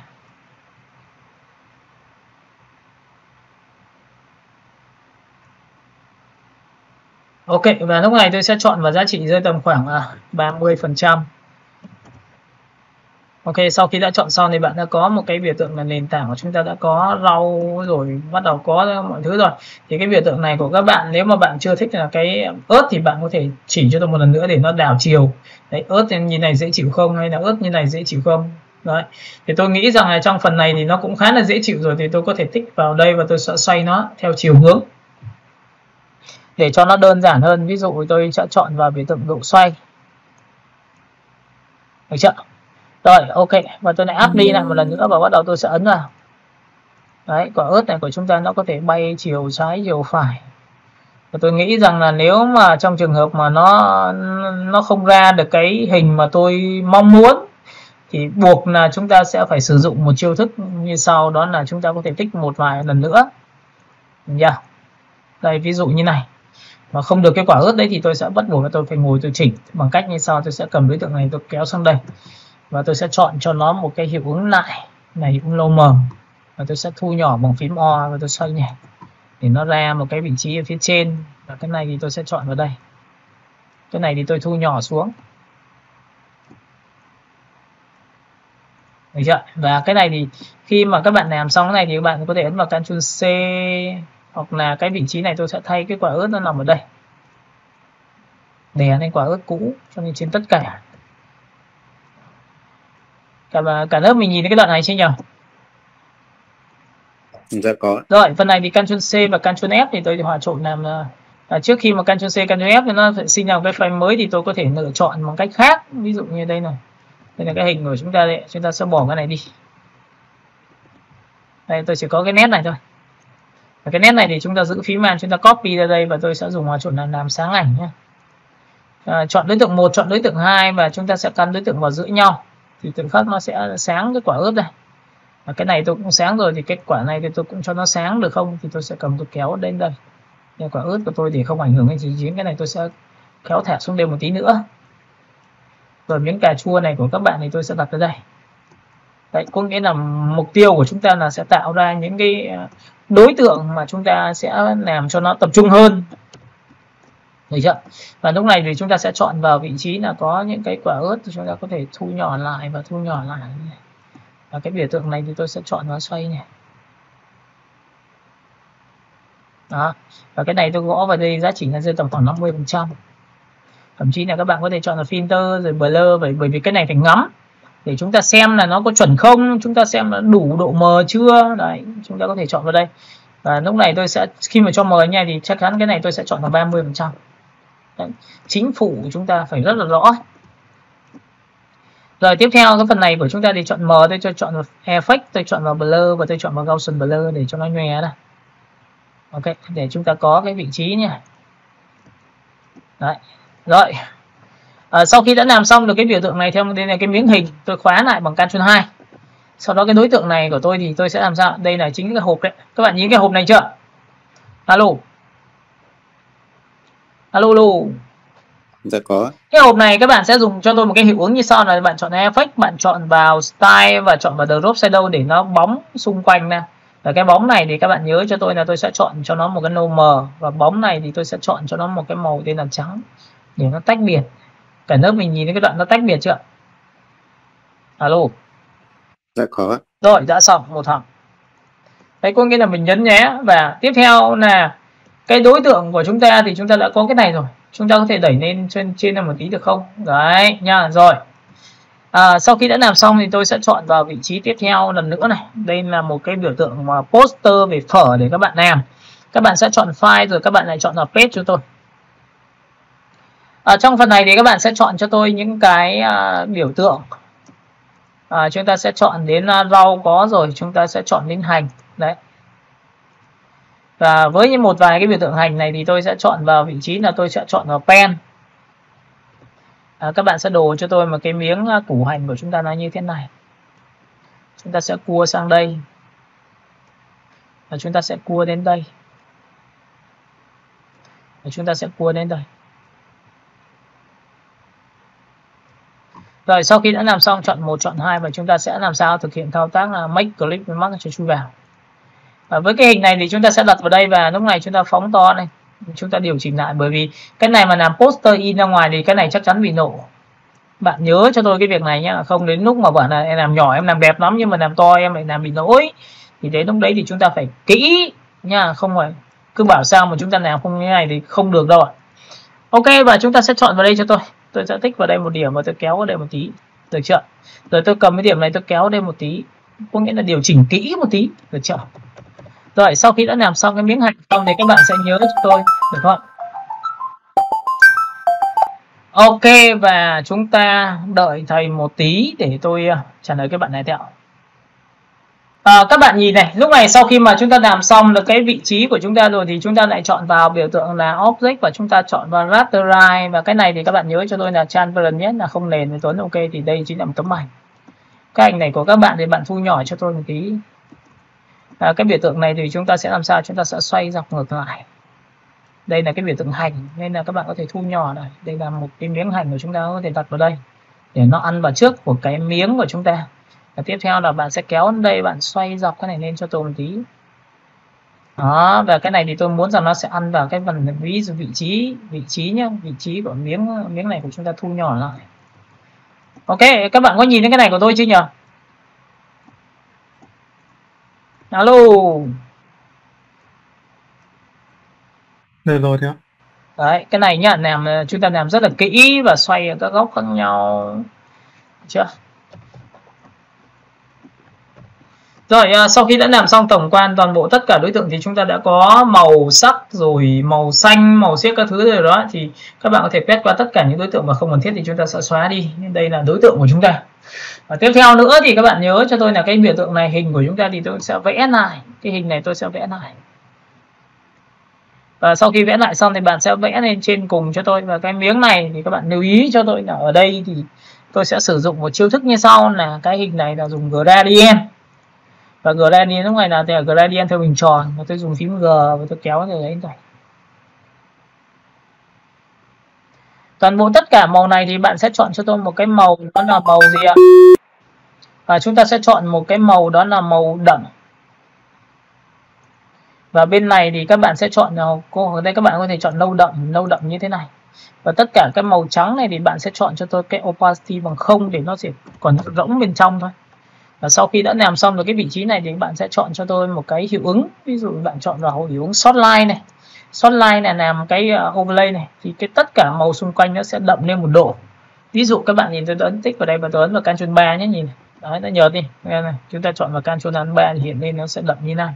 Thì cái biểu tượng hình của chúng ta nó sẽ tốt hơn, và sau đó là bạn có thể ấn vào Ctrl C và Ctrl F thêm một độ nữa để cho nó đậm hơn. Các bạn có nhìn cái này của tôi chưa nhỉ? Alo. Sẽ có. Và tất nhiên là để muốn tạo ra những cái tính chất trang trí ở phần phía trên nữa thì tôi sẽ dạy cho bạn một chiêu thức như sau, là bạn sẽ dùng cái công cụ blend là chuyển từ hình 1 sang hình 2.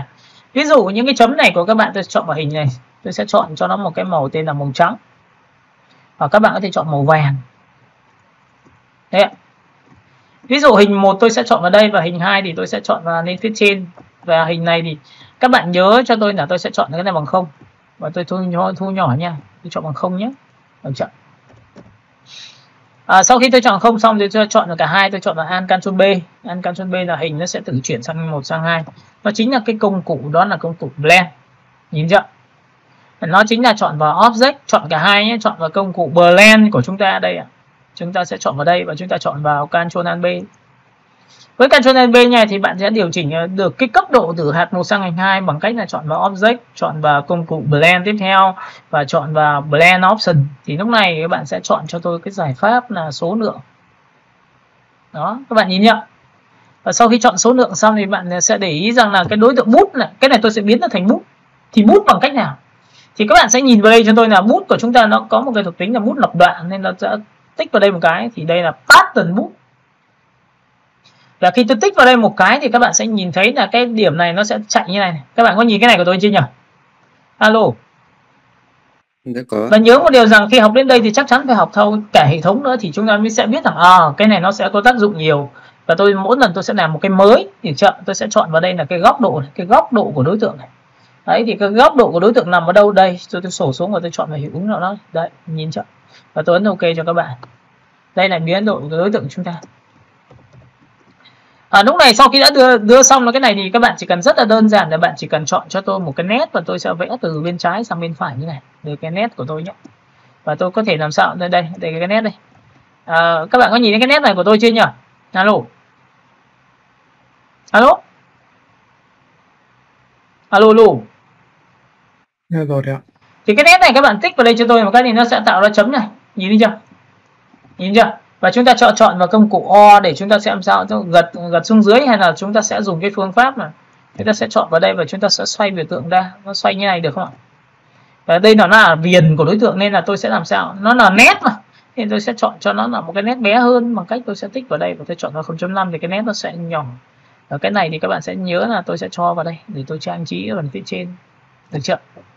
Và cái biểu tượng này muốn trang trí phần phía trên thì tôi phải làm một cách nào thì tôi sẽ chọn vào đây là biểu tượng của chúng ta đây. Cái này hình của chúng ta tôi khóa lại bằng Ctrl 2. Tích vào đây tôi sẽ làm sao? Tôi lại Ctrl 2 tiếp theo và tiếp theo tôi ấn vào đây là chính hình này. Tôi ấn vào Ctrl C và Ctrl F và cho lên trên tất cả. Sau đó thì tôi sẽ làm sao? Tôi sẽ chọn vào chính cái viền của tôi là cái này. Cái viền của tôi là cái này. Và tôi chuột phải tôi chọn vào Make Workpath nhé. Tôi sẽ chọn vào Clipping Mask đây. Đây đối tượng đây. Chọn vào hình đây. Chuột phải này. Chúng ta chọn vào Make Clipping Mask nó sẽ chui vào. Cả lớp mình nhìn thấy cái đoạn này chưa nhỉ? Alo, alo, alo. Dạ rồi ạ. Và cho cái này lên trên cùng là logo, và cái này của chúng ta thì đang khá là rõ. Thì bạn có thể được quyền dùng cái giải pháp cho tôi nó là hòa trộn overlay, màu sẽ trầm xuống 1 độ. Đây là những cái chấm chấm của tôi đấy. Rồi tiếp theo này tôi sẽ chọn vào Ctrl Alt gì, Ctrl Alt 2 để hiện toàn bộ tất cả đối tượng này lên. Đây là hòa trộn đấy. Bạn đang chọn overlay thì tôi chọn soft line thôi để cho nó sẽ làm cho nó trầm lên 1 độ. Nhìn chưa? Và tôi có thể chọn là multi thử xem nào. Đó, thì nhìn đây nhá. Multi nó sẽ được nhảy. Nó tất nhiên là chọn vào soft line thì nó màu nhẹ hơn. Tôi ấn vào. Đây là đây là một cái và đây là một cái này, có 2 cái này, nhìn chưa? Đó. Và sau khi đã làm xong được cái phở bò của chúng ta rồi thì chúng ta sẽ quét qua cái biểu tượng và chúng ta sẽ có cái tính năng đây. Đây là một trong những cái thuộc tính của chúng ta đã làm xong được về một cái poster, về một cái phở bò. Và tất nhiên cái nền này nó sẽ đặt trên một những cái nền theo kiểu màu đậm thì nó sẽ rất hợp lý, hoặc là không gian nó phải là những cái không gian như thế này. Ví dụ màu này nó phải làm sao cho xuống dưới tất cả này, và chọn cho tôi một cái màu, ví dụ màu đã dùng màu xanh thì phải đủ độ xanh nhé, xanh nó phải đủ độ đen thì nó mới đẹp được. Các bạn hiểu cái này của tôi chưa? Alo, nhìn này chưa? Alo. Dạ, cái này em cũng chưa hiểu lắm thầy. Em có học từ đầu không? Dạ có. Nào em không hiểu đoạn nào? Em hiểu, ông hiểu cái đoạn nó, cái đoạn mà nãy thầy đưa cái màu xanh này vô này. Cái màu xanh thì tại vì là cái poster của chúng ta nằm ở thiên về màu sáng thì chúng ta đặt màu đậm thì nó mới đẹp được. Bởi vì màu đỏ này rất kỵ với màu này nhá. Em có nhìn không? Dạ, có nghĩa là nó không có tương phản. Không phải là nó là tương phản, hai màu tương phản, nhưng mà nó sẽ gây ra biểu tượng là chói mắt mà nó không có tạo ra chiều sâu cho cái thiết kế của mình được.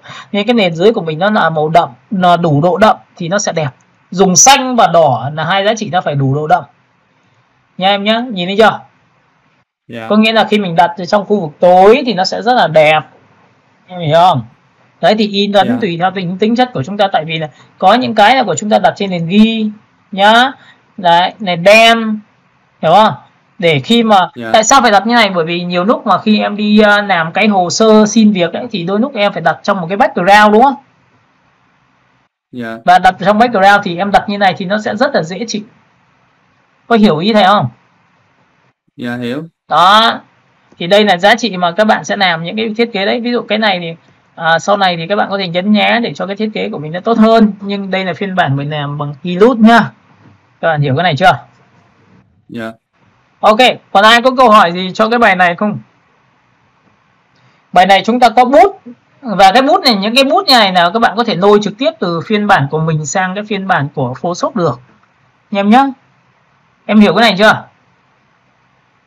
Đấy. Dạ, em chưa có em thắc mắc là cái phần ở trên cái chinh xu, cái phần đỏ đỏ này đây là những đúng rồi là để cái này là trang trí hay là trang trí, đúng chính xác là trang trí. Bởi vì nếu không thì nó làm miếng màu trơn, em hiểu không?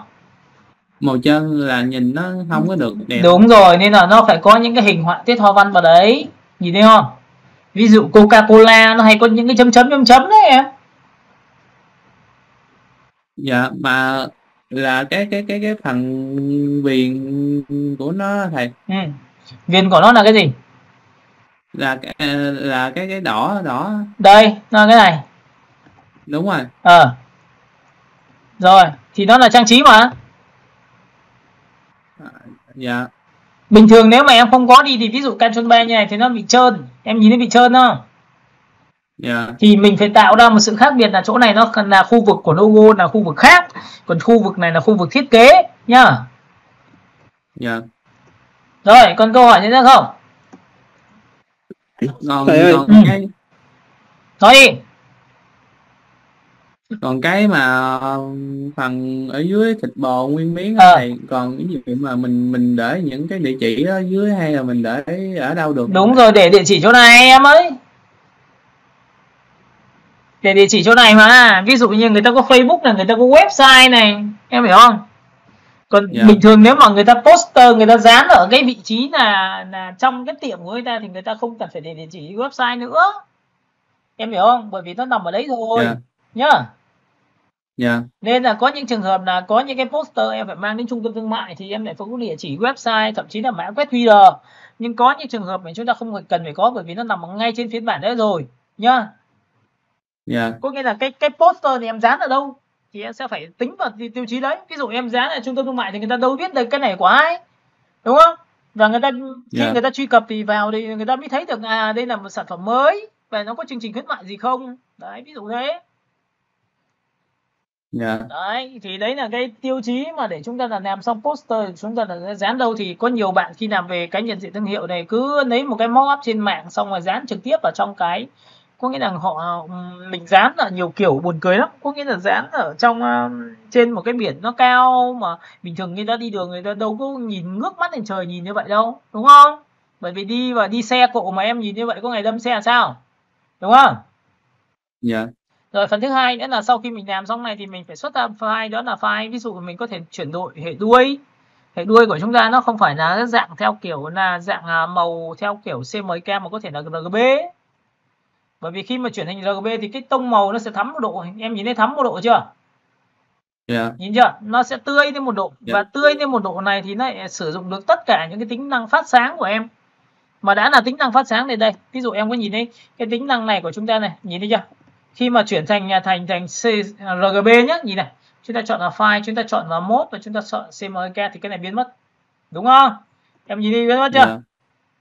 Nhưng khi mà chuyển thành RGB thì em lại thấy một cái điều như sau, đó là gì? Nó sẽ không hiện hình, bởi vì lý do là cái mặt nạ của cái trên RGB chúng ta đang làm cái này, nhìn này, cái này chưa? Thì nó không phải là màu đen nhá. Này, chọn vào mặt nạ này, gradient này.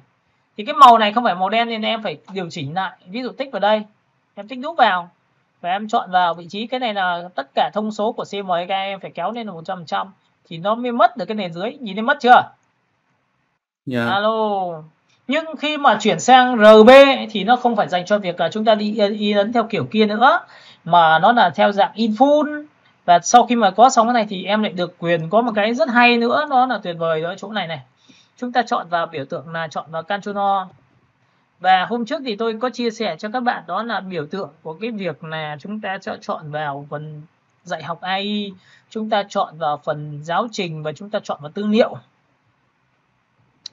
Trong cái phần tư liệu này thì tất cả những cái giá trị về ánh sáng của các bạn nó sẽ có. Ví dụ trong trường hợp này thì tôi sẽ tích vào biểu tượng 14 là cái này. Và sau khi có 14 xong, cái tia này nó rất là đẹp nên tôi sẽ chọn vào nó. Đây, cái này thì đối tượng là group. File này các bạn có thể search chữ line trên vector cho cái phần free pick là nó sẽ có cái này. Và các bạn chỉ cần cầm cái đối tượng này, bởi vì cái này là trên RGB, nhìn thấy chưa? Tông màu của RGB này, nhìn chưa? Alo? Thì nó hòa trộn được nên là tôi ấn vào Ctrl C và sang bên này thì tôi chỉ việc làm sao? Ctrl V thôi. Thì các bạn yên tâm một điều rằng cái này nó đặt vào đây nó sẽ cực kỳ đẹp. Em có nhìn thấy cái này chưa? Đấy, vậy thì việc của mình nếu có phải là phải viết nhấn nhé không? Đúng không? Rồi, tiếp theo này chúng ta sẽ chọn một cái giá trị này, chúng ta sẽ chọn bên này.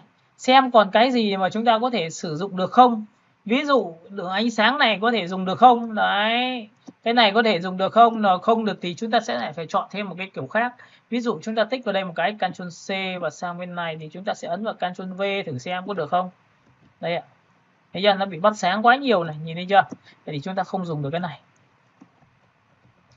Và lúc này sau cái độ sáng này thì tôi sẽ chọn vào cái này là cái khung viền đây, tôi có thể bỏ cái này được không ạ? Và tôi sẽ chọn tiếp theo cái nữa, tôi bỏ cái này được không ạ? Thì nó bị non màu nên là nó sẽ không có chiều sâu, tôi sẽ để ngay. Được chưa? Nào, tiếp theo chúng ta chọn vào đây. Nó có nhiều cái mà để cho mọi người có thể lưu ý. Ok, chúng ta sẽ chọn vào cái này. Cái này thì chúng ta sẽ chọn vào vị trí là đây, tôi chọn một cái hình này được không? Tôi tách ra, tôi tích đúp vào. Đây, hai cái đây. Tôi tích đúp thêm một lần nữa, tôi tích đúp một cái thôi. Có nhìn thấy một cái này của tôi chưa nhỉ? Đây các bạn nhìn này chưa? Chuột phải nhá, ungroup này. Bởi vì khi mình làm ấy, mình lấy của người ta thì mình phải biết rằng mình tích vào đâu. Vào đây, tích đúp thêm một lần nữa thì có phải lấy được cái này không? Đúng chưa? Là Ctrl C. Sau đó sang file thẳng trực tiếp của chúng ta ở bên này và Ctrl V. Thì các bạn sẽ nhớ là khi tôi chọn vào xong này thì có thấy nó phát sáng à? Đấy. Ok, vậy thì lúc này liệu tôi đặt cái này vào vị trí này có được không em?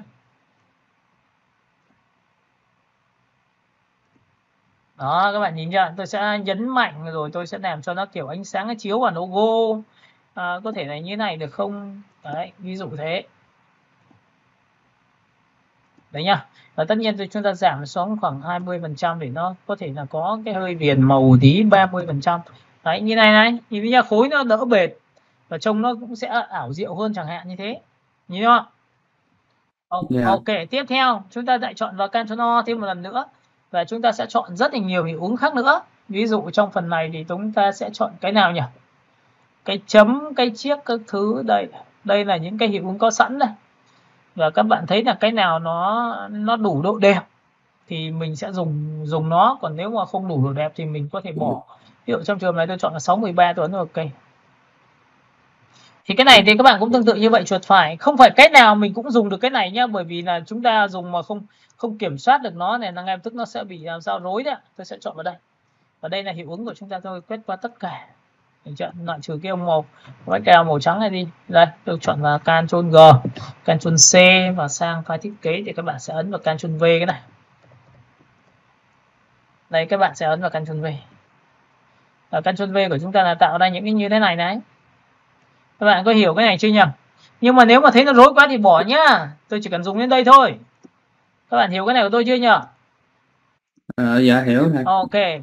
Và tất nhiên là cái bút hôm trước tôi đã nói về cái quy trình cho các bạn là có loại bút này bút kia, nhưng hôm nay tôi sẽ ứng dụng là cả bài gradient làm ảnh chuyển vào nền này. Thứ hai là khối của cái chữ này.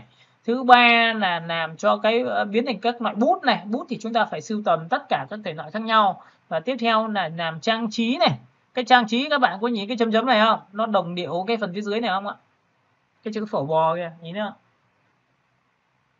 Alo?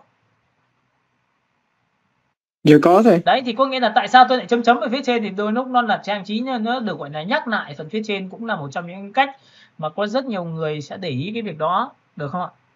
Thì đây là cái background. Và tại sao tôi lại để nền trắng, và lại có nhiều người bảo là thế tại sao thầy không để một cái nền khác trông nó tối hơn, nó sẽ tốt hơn để cho cái sản phẩm chúng ta nổi lên, đúng không? Một trên nó nữa. Alo? Nặng ở đây. Không tính nào. Alo.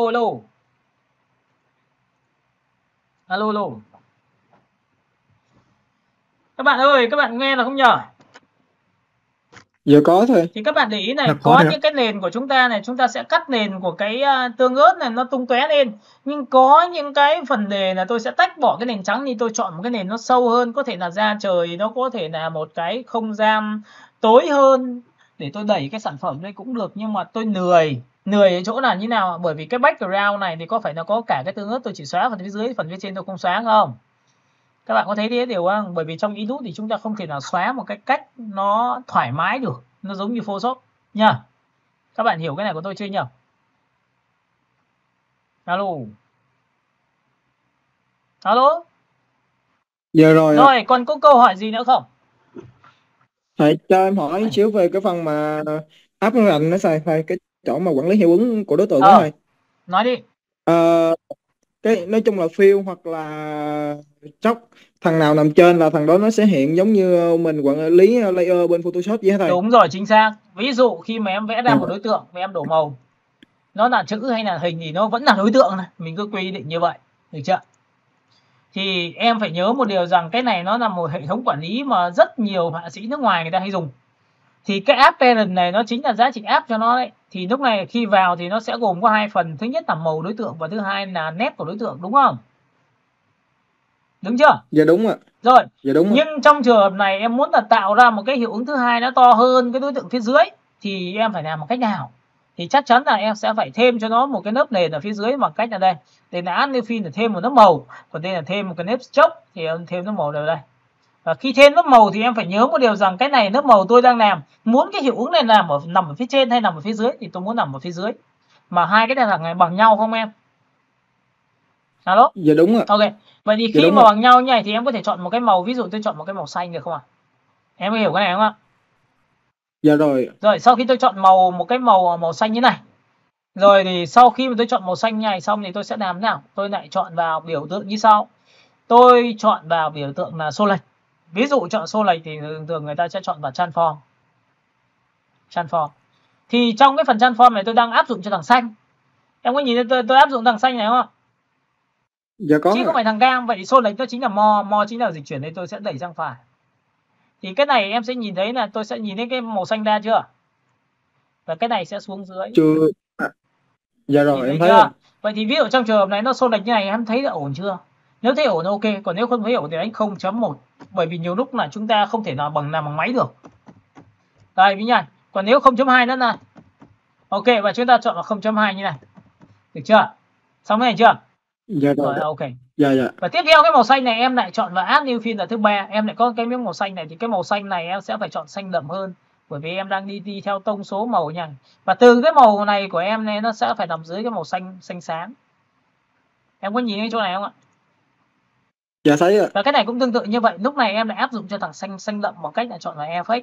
Em lại chọn vào phần biểu tượng là style, chọn vào đây transform đây.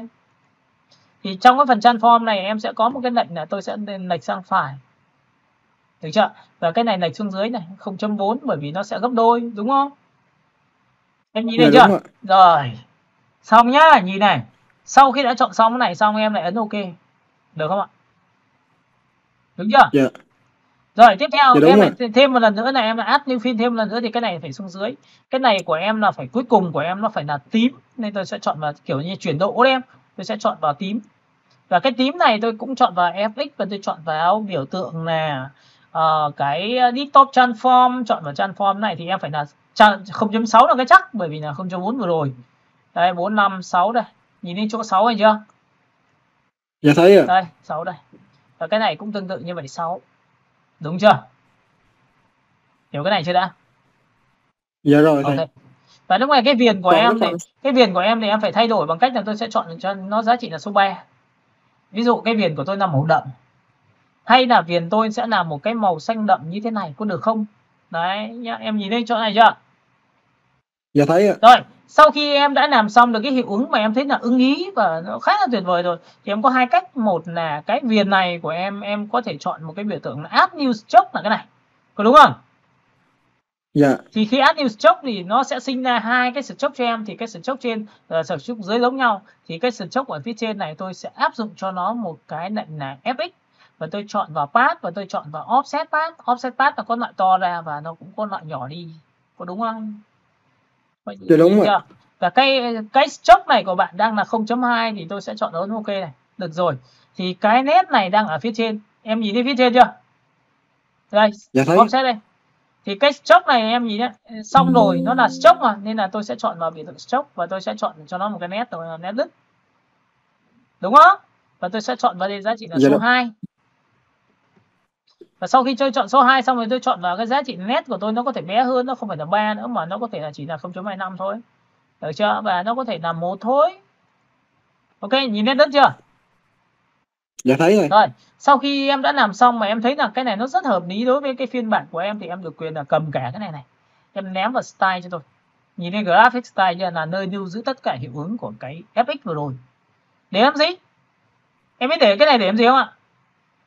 Đây nhá, cái FX này, các bạn nhìn thấy màu cam chưa? Tôi có thể được quyền thay đổi một cái màu khác. Ví dụ tôi chọn vào gần cam, có được như này không ạ? Dạ đúng rồi. Bây giờ thì mới vất vào. Đây, tôi thấy là cái này bộ hiệu ứng tôi ok rồi. Tôi sẽ vất vào graphic style bằng cách là cầm và kéo vào đây. Em có nhìn thấy bộ graphic style này chỗ này không? Dạ thấy. Ok, vậy thì cái này vất đi thôi. Bây giờ thì chúng ta sẽ chọn vào biểu tượng là ok, chúng ta sẽ search một từ phở bò.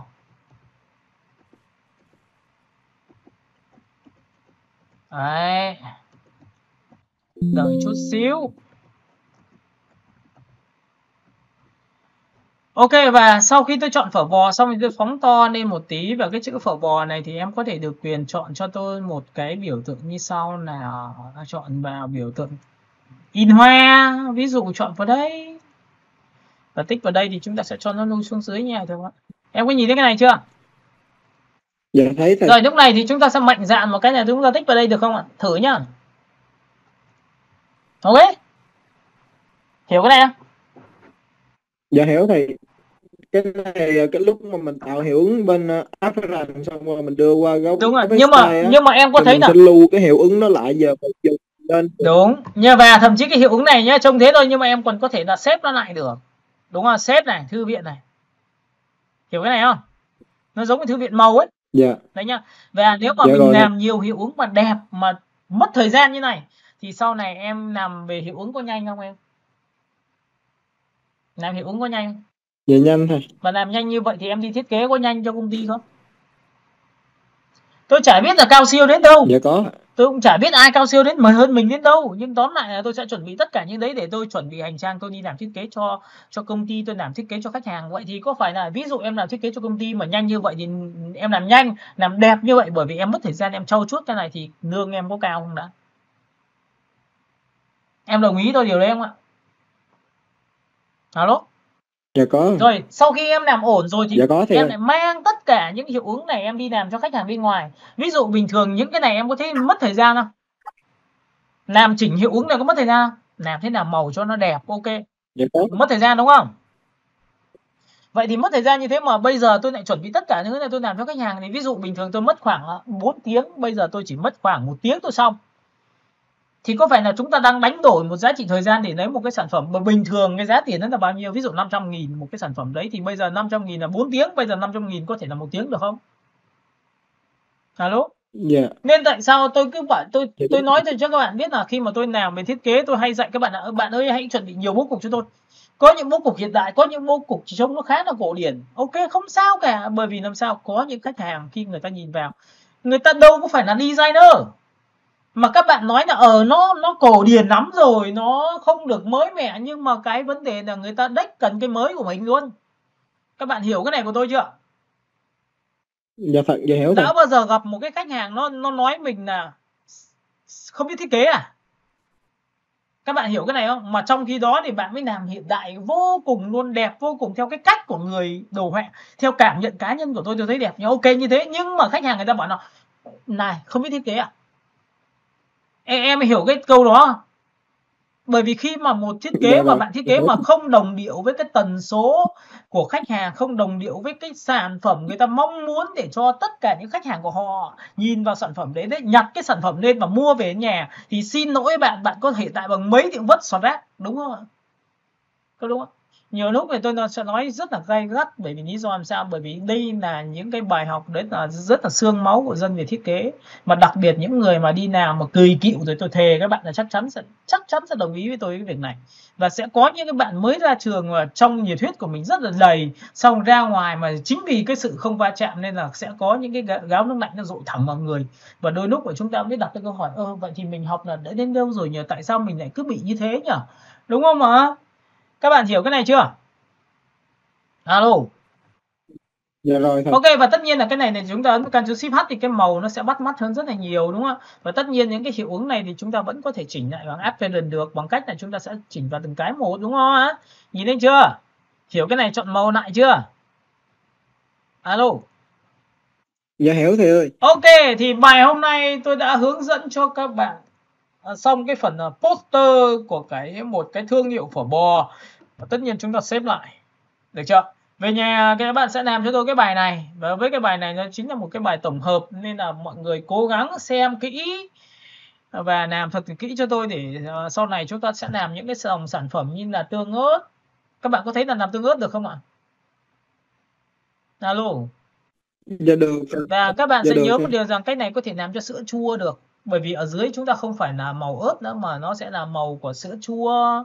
Ok, sữa dâu được không ạ? Ủa thầy ơi, cái này nó cũng tương tự như cái sữa chua hả thầy? Thì đúng rồi, sữa chua thì em phải thay đổi tông màu chứ. Đúng không? Cái miếng dưới của em này em phải sang Photoshop em chỉnh làm sao để trở thành hồng, đúng không? Đúng không? Dạ. Vậy thì khi trở thành hồng thì nó cũng có khối như vậy, nhưng mà cái vấn đề là cái ảnh của tôi đang là màu đỏ thì tôi phải sang Photoshop tôi chỉnh làm sao chuyển thành màu hồng được. Đúng không? Và sau đó thì những cái quả ớt của X thì tôi sẽ chọn quả dâu được không em? Em hiểu cái này chưa? Đấy là vấn đề. Và chúng ta có tư duy như vậy thì chúng ta sẽ làm rất nhiều tương ớt trung thành này, nước mắm Chinsu này cũng làm theo cách này này. Nước mắm Chinsu thì cái mặt nước dưới thì tôi không chọn mặt nước này nữa mà là phải là mặt nước để tôi làm biến thành từ màu xanh trở thành một cái màu nước mắm được không? Nước thì nó trong, còn cái này tương ớt thì nó không trong lắm, đúng không? Tương ớt thì nó đặc. Đấy, nó đặc, đúng không? Nó giống sơn, đúng không? Ví dụ sữa chua thì cũng không trong được, nhưng nước mắm thì phải trong, có đúng không? Thì chúng ta phải tìm mặt nước.